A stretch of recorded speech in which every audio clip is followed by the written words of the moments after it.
Hermione Granger and the Philosopher's Stone. Chapter 10. Halloween. For the next few days after their great adventure, Harry and Ron kept trying to talk with Hermione about the trapdoor and what could be lying underneath it. But she was having absolutely none of it. After she stormed away that night, Hermione lay in bed into the wee hours of the morning, positively fuming. Harry and Ron may be well liked in Hogwarts, but wagering her whole wizarding education on such complete screw-ups was totally not worth it. Hermione would rather stay in the wizarding world with no friends than not be in it at all. The magic, the classes, the atmosphere was worth a life of lonely isolation. She would prove herself to be the smartest in her year, no matter what. She'd try to develop more of a friendship with Neville, but if that didn't work out, it would be okay. She'd work her way up to be a prefect and then head girl, even if it meant she had no one to talk to but her parents in her letters. Once she mastered her owls in her fifth year and Newt's nastily exhausting wizarding tests, in her seventh year, Hermione could pursue a career in academia. She would be absolutely honored to work alongside Professor McGonagall and mold the youngest of the wizarding world here at Hogwarts. Besides, Hermione thought to herself, even if I wanted to be friends with Harry and Ron, all they'd want to do is copy my work, which will never ever happen. Hermione continued with her daily schedule alone, desperately trying to ignore Harry and Ron. A small part of her, however, longed for that adrenaline rush, and she caught herself staring at the friends from afar. She was very quick to shake herself out of it, however. She tried to make a concerted effort to hang out with her other roommates more often, seeing if she could recreate that camaraderie she felt when they were running from Filch and the three-headed dog. But her encounters always left her slightly annoyed. I snuck onto the Quidditch pitch yesterday afternoon, Faye said, completely out of the blue. Oh, yeah? Said Lavender, who wasn't really paying attention. She was writing in her journal. Hermione had accidentally read a few pages in Lavender's journal the day before and was horrified at her grammar. Didn't wizards have to go to primary school? The Ravenclaws were practicing. They're just so dreamy, Faye sighed. They're also all very smart, which will serve them well, Hermione said. You know, since most of them will never be good enough to join a national Quidditch team. Or they could model, Faye giggled. I'd put up a poster of Roger Davies any day. I don't care what anyone said. Which one is Roger? Asked Hermione, resigned. She couldn't think of anything else to ask that she was certain Faye would actually understand. He's the chaser with the gorgeous dark hair and the sparkling eyes. Which one is the chaser again? Said Alice.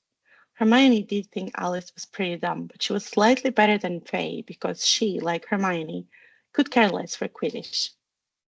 The chasers throw the quaffle to each other and try and get it through one of the hoops to score a goal. Oh, okay, Alice said. And what's a quaffle? Blimey, I have no idea how you don't care to know about this, Faye said, glancing around the room to see if any of the other girls would back her up. Hermione certainly didn't, and Lavender was too busy writing incoherent sentences with random little hearts to even notice Faye asked the question. Parvati just kind of shrugged and flashed Hermione a grin when Faye wasn't paying attention. Parvati was the one roommate Hermione could stand. She was still slightly intimidated by the beautiful long-haired tween. Her sister Padma was sorted into Ravenclaw.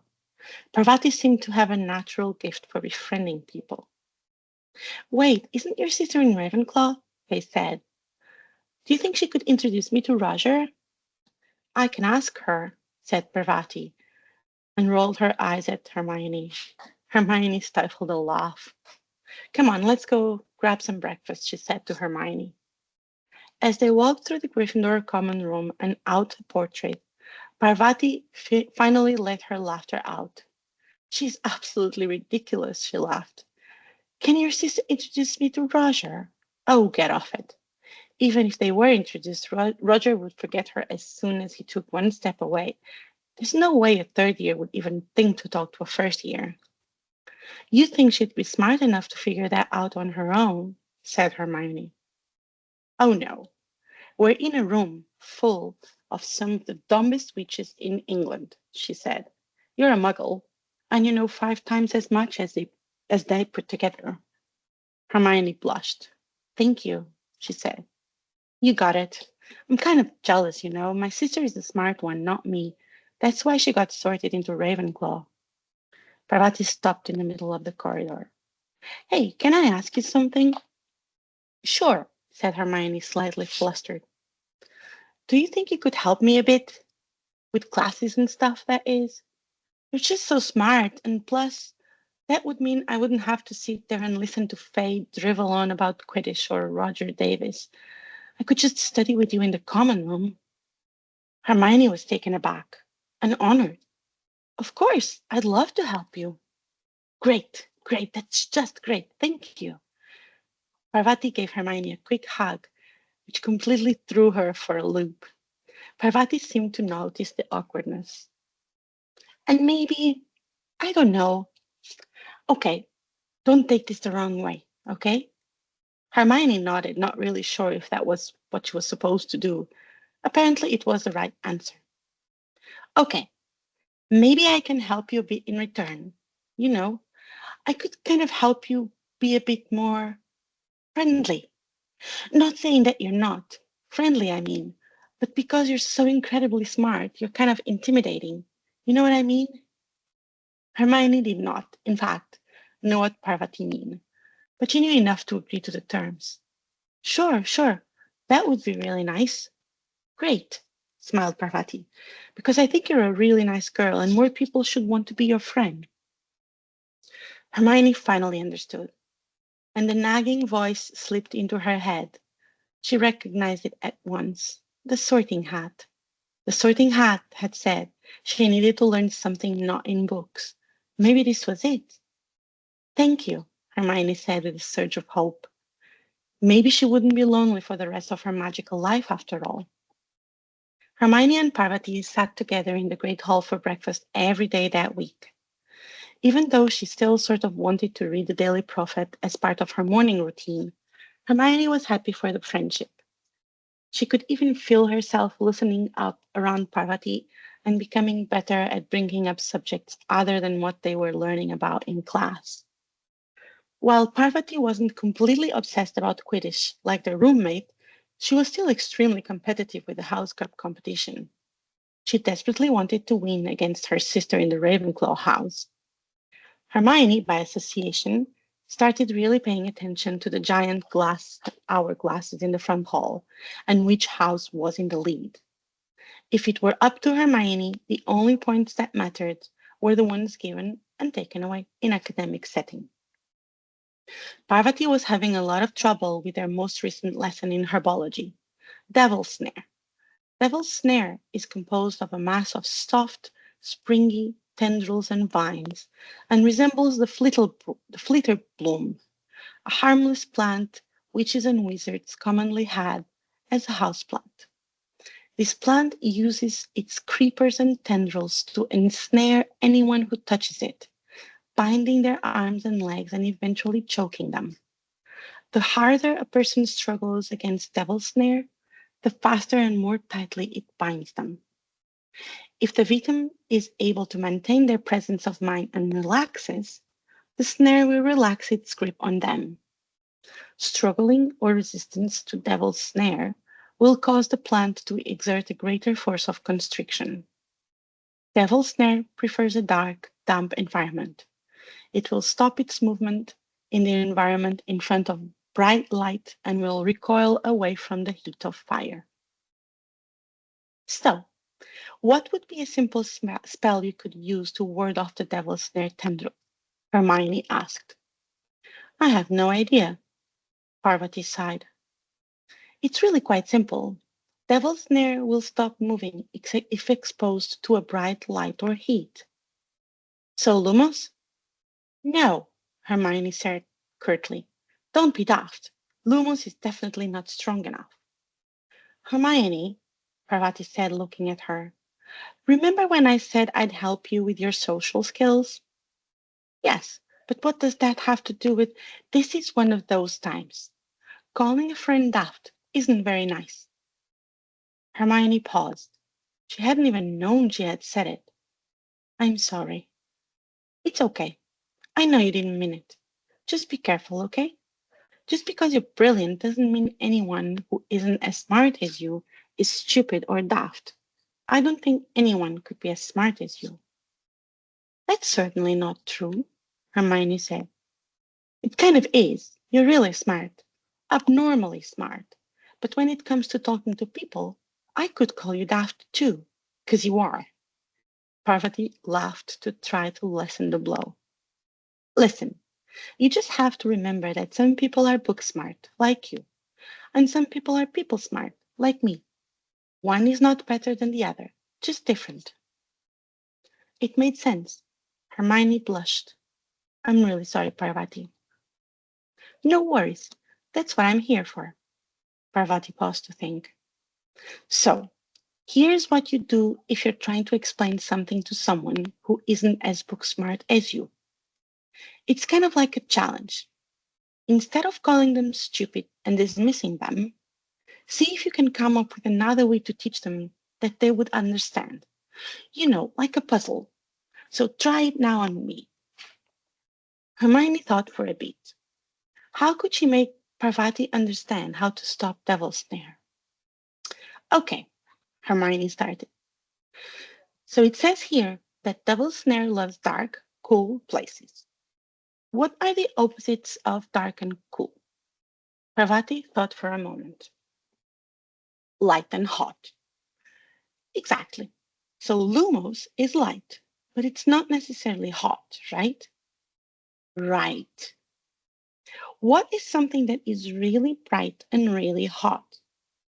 Parvati looked at Hermione like a light bulb had gone off in her head. Fire! Exactly. Devil's Snare hates fire.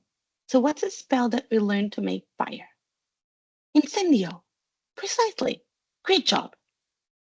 Parvati looked pleased with herself, and so did Hermione. She felt really good about herself and being able to help a friend. That same morning, during the daily owl delivery, a large, long, thin package carried by 6 large screech owls flew into the great hall. Hermione, Parvati, and everyone else in the great hall followed the package as the owls finally soared down and dropped it right in front of Harry Potter, knocking his bacon to the floor. They had hardly fluttered out of the way when another owl dropped a letter on top of the parcel. Of course it was for Harry, Hermione thought bitterly, and judging by its size and shape, it was probably something that was against the rules. Harry ripped open the letter, and he and Ron immediately ran out of the hall with the package. Hermione waited a moment and then followed them. She didn't care whether or not the boys were expelled anymore, but she certainly did care about losing Gryffindors any house points for their stupidity and blatant disrespect for the rules. Hermione kept her distance as the boys stopped to open the parcel. All of a sudden, Draco Malfoy and his cronies showed up. Malfoy grabbed the package right out of Harry's hand. That's a broomstick, he said, throwing it back to Harry with a mixture of jealousy and spite on his face. You'll be in it for it this time, Potter. First years aren't allowed them. Hermione's heart sank, and she nearly groaned out loud. There was no doubt Draco would tell a teacher about this infraction, and the Gryffindor lead over Ravenclaw would go away, which would devastate Parvati. It's not any old broomstick, he said. It's a Nimbus 2000. What did you say you've got at home, Malfoy? A Comet 260? Ron grinned at Harry. Comets look flashy, but they're not in the same league as the Nimbus. What would you know about it, Weasley? You couldn't afford half the handle. Malfoy snapped back. I suppose you and your brothers have to save up twig by twig. Before Ron could answer, Professor Flitwick appeared at Malfoy's elbow. Hermione finally let the crown out. No arguing, I hope, boys, he squeaked. Potter's been sent a broomstick, Professor, said Malfoy quickly. Yes, yes, that's right, said Professor Flitwick, beaming at Harry. Professor McGonagall told me all about the special circumstances, Potter. And what model is it? A Nimbus 2000, sir, said Harry. Hermione was confused. Professor McGonagall knew about this? And it's really thanks to Malfoy here that I've got it, he added. Harry and Ron headed upstairs with an infuriating hitch in their steps. Hermione was livid. She hated how smug and overly confident they were. She followed them up the staircase, making sure to jump over the trick step. She had to stop them for Parvati's sake. She had made the decision her friendships with Parvati and Neville weren't worth her overall plan to befriend Harry Potter. Well, it's true, Hardy chortled as they reached the top of the marble staircase. If you hadn't stolen Neville's remembrall, I wouldn't be on the team. So I suppose you think that's a reward for breaking rules? Hermione seethed at them. She couldn't help herself. The anger was overtaking her every thought. I thought you weren't speaking to us, said Harry. Yeah, don't stop now, said Ron. It's doing us so much good. Hermione felt as if she had been slapped in the face. She stared at Ron with as much hatred as she could muster before turning on her heel and walking away. Why did she let him get to her so much?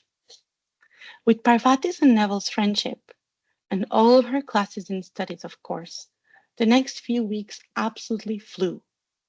But Hermione still felt lonely and isolated, even with them around. They were perfectly nice and friendly, but they had friends other than Hermione.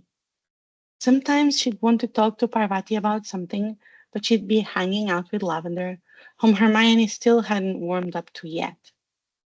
Neville was usually chatting with a first year Hufflepuff, Justin Finch Fletchley, all about herpology. Hermione didn't mind the class, but it wasn't her favorite. She didn't like getting her hands dirty. While they were her most important and only friends at Hogwarts, she certainly wasn't theirs. And that made her very sad. She tried not to think about it. She also never felt the same rush with them as she did when she had been running from the three-headed dog with Harry and Ron. It was a feeling she had never experienced before and absolutely wanted to feel it again. It was almost better than getting top marks, which surprised even Hermione.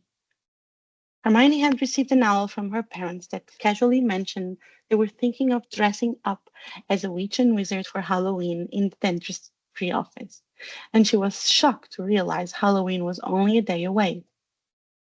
Time flies when you're learning magic, Hermione said to herself as she penned the response. She giggled at the thought of her mom and dad dressing up as wizards. If only the townspeople of Lavenham knew how interesting the Grangers had become the last few months. She tried to share the image with Parvati, but she didn't find it as hysterical as Hermione. On Halloween morning, they woke to the delicious smell of baking pumpkin wafting through the corridors.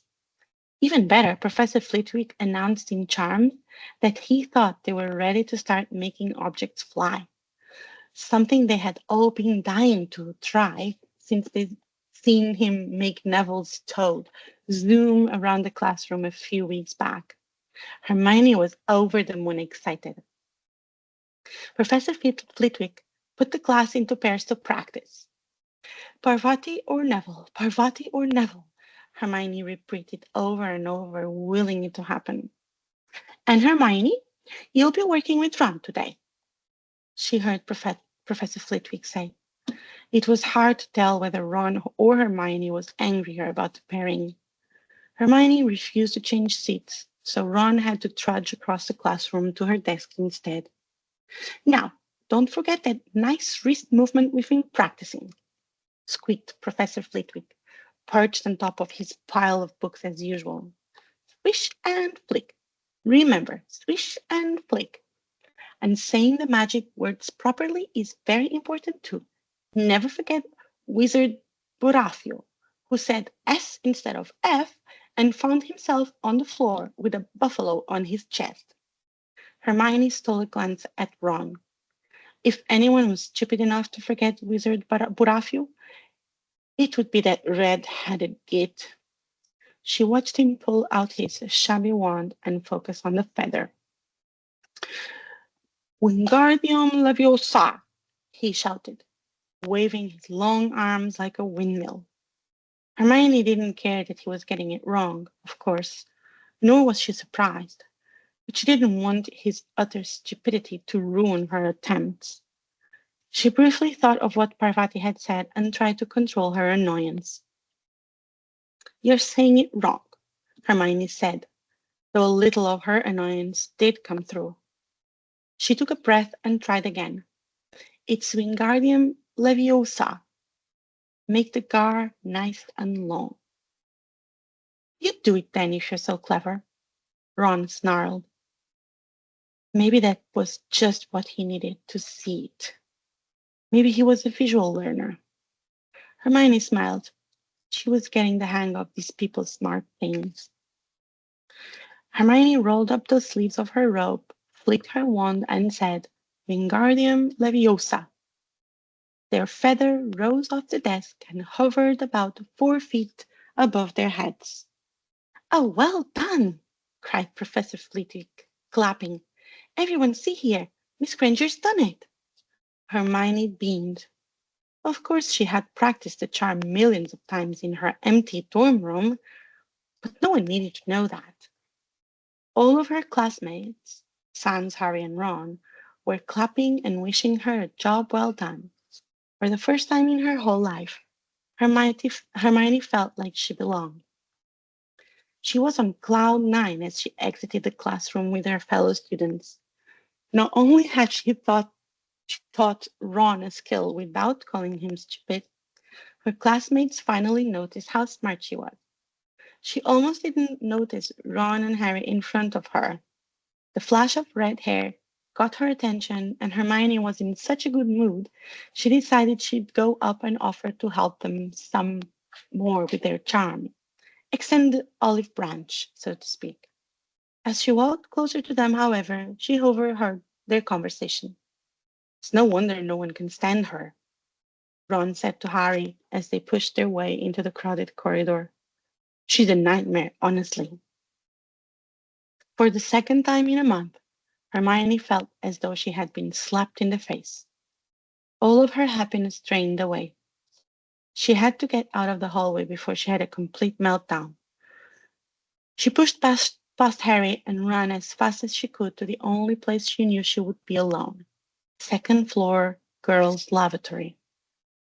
Myrtle was happy to see her friend Hermione, but realized at once something was really wrong. Hermione sunk to her knees and let the panic attack take over. I, I was finally happy, and that stupid, ugly, red-headed kid ruined everything. He called me a nightmare and, and said no one could stand me. She wailed. She didn't even care that she called him stupid because that's clearly what he was. A few third-year Hufflepuffs just happened to be walking past the lavatory door. Oh, Moaning Myrtle's at it again, one of them said to the other. Hermione was in full meltdown mode. She couldn't control herself. Everything from the last 2 months came bubbling to the surface. No amount of facts could control it. The floodgates had opened.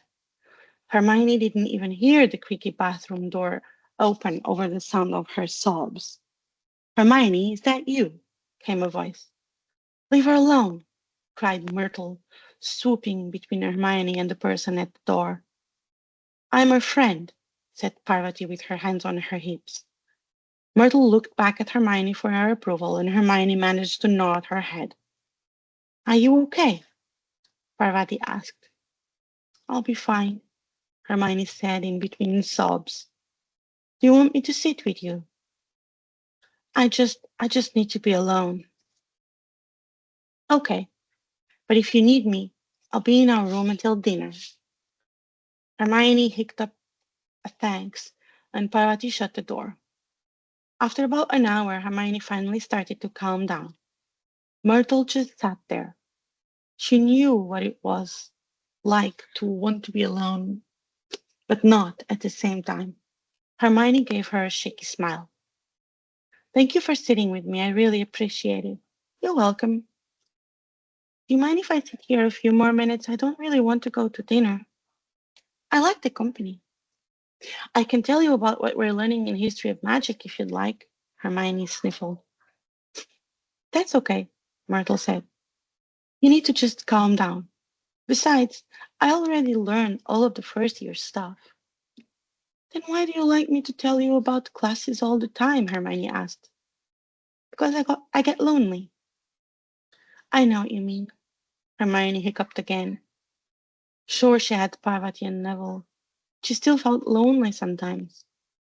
Actually, she felt lonely a lot of the time, but she couldn't think about that or else things would just continue to snowball. Did the boy make fun of you? Yeah, he's a dreadful, dreadful boy. Hermione's cheek blushed as red as Ron's hair. Most boys are, Myrtle said, as she did a lazy loop in the air. You are absolutely correct. I don't know why I even let him bother. Hermione was interrupted by the squeak of the large oak door again. She just assumed it was Parvati just checking in on her, which would have been incredibly sweet. But she saw the fearful look on Myrtle's face. She smelled it first. Hermione was immediately hit with one of the most foul smells she had ever smelled. A mixture of old socks and the kind of public toilet no one seems to clean. And then she heard it, a low grunting and the shuffling footfalls of gigantic feet. Hermione whipped around, and then she saw it. Standing in the doorway was the most horrible sight Hermione had ever seen. A troll, 12 feet tall. Its skin was a dull granite gray, its great lumpy body like a boulder with its small bald head perched on top of like a coconut. It had short legs, thick as tree trunks with flat, horny feet. It was holding a huge wooden club, which dragged along the floor because its arms were so long. She froze in fear. Maybe if she didn't move, it wouldn't notice she was there. She tried to telepathically tell Myrtle to follow her plan, but out of the corner of her eye, she watched Myrtle fly across the room and into one of the toilets. The movement attracted the troll, and he took another step onto the lavatory. All of a sudden, the lavatory door slammed shut, and Hermione heard the unmistakable sound of the latch being turned. She was locked in with a 12-foot tall troll, and he was angry. He took another large, shuddering step into the bathroom, and Hermione couldn't help herself any longer. She screamed as loud as she has ever screamed in her life. She shrank against the opposite wall, feeling as if she was about to faint. The door burst open, and there was Harry and Ron. She tried to call to them, but the troll was pouncing on her, knocking the things off the wall as it went, and she had no voice to yell. Confuse it, Harry said desperately to Ron, and seizing a tap, he threw it as hard as he could against the wall. The troll stopped a few feet from Hermione. It lumbered around, blinking stupidly to see what had made the noise. Its mean little eyes saw Harry. It hesitated, then made for him instead, lifting its club as it went. Oi, pea-brain! Yelled Ron from the other side of the chamber, and he threw a metal pipe at it. The troll didn't even seem to notice the pipe hitting its shoulder, but it heard the yell and paused again, turning its ugly snout toward Ron instead, giving Harry time to run around it. Come on, run, run!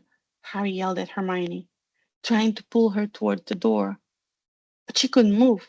She was still flat against the wall, her mouth open with terror. The shouting and the echoes seemed to be driving the troll berserk.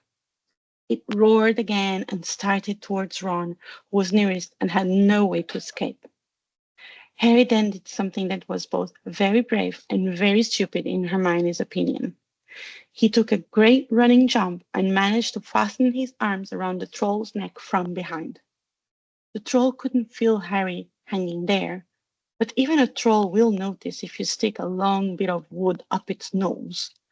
And Harry's wand had still been in his hand when he jumped.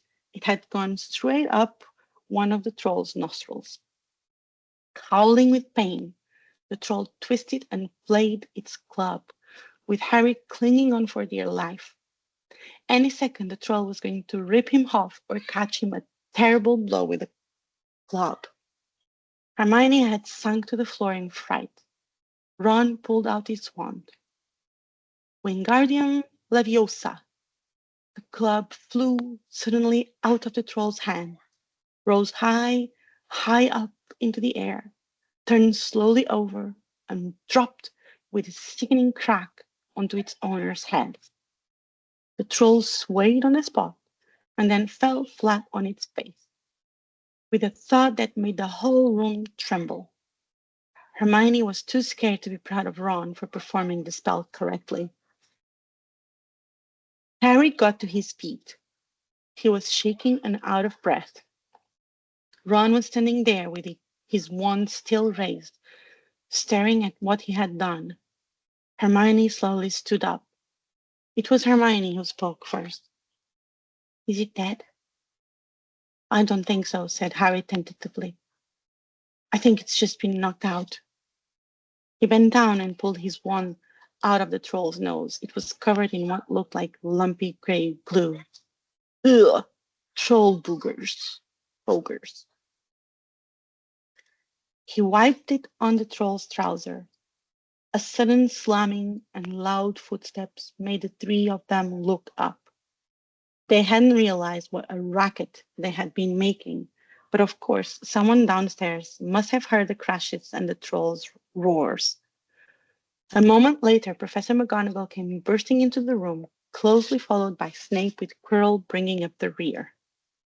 Quirrell took one look at the troll, let out a faint whimper, and sat quickly down on a toilet, clutching his heart.